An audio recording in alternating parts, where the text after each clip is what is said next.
Avez-vous remarqué que, depuis quelques années, des édifices patrimoniaux exposent temporairement des œuvres d'art contemporain? Lier ainsi des monuments anciens avec la création actuelle permet de croiser les publics et d'augmenter l'attractivité d'un lieu. L'exemple le plus connu est bien entendu le château de Versailles, dont les expositions d'art contemporain font beaucoup réagir, comme celle de Jeff Koons en 2008. Loin du faste de Versailles, le couvent de la Tourette, un édifice moins connu, expose aussi de l'art contemporain. Ce monument a été réalisé en 1959 par Le Corbusier et Xenakis. Dès sa création, les frères dominicains qui y résident se sont ouverts à l'art. Le choix d'un architecte moderne pour un édifice religieux montre en effet cette démarche. Cette singularité lui a même valu d'être classé monument historique en 1979. Cet intérêt pour l'art se poursuit aujourd'hui avec les expositions d'art contemporain. Une autre des spécificités du couvent est qu'il est quotidiennement habité par une dizaine de frères et parfois par des visiteurs qui peuvent y séjourner.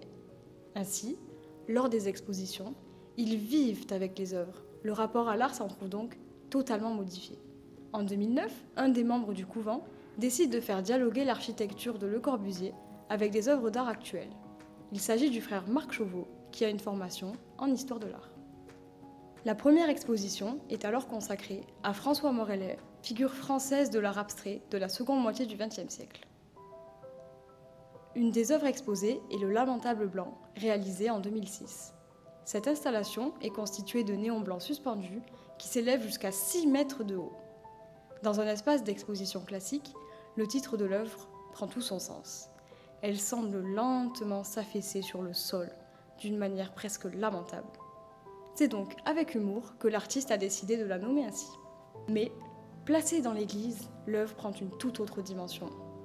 Certes, comme cela était attendu, l'œuvre renouvelle le regard sur l'architecture de Le Corbusier.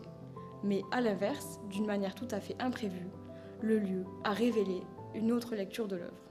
Dans le couvent, le Lamentable se dote d'une dimension spirituelle. Certains membres de la communauté dominicaine ont trouvé qu'elle avait l'air de s'élever plutôt que de s'effondrer. Cette vision est d'autant plus surprenante que François Morellet a souhaité exposer une œuvre totalement vide de sens dans l'église de la Tourette. Il a donc lui-même déclaré « Ici, l'œuvre m'échappe ». C'est assez exceptionnel pour un artiste que de redécouvrir son œuvre grâce au lieu où elle est exposée. Ainsi, le dialogue entre patrimoine et œuvre contemporaine permet une rencontre unique entre l'art de différentes époques qui renouvelle le regard tant sur l'un que sur l'autre.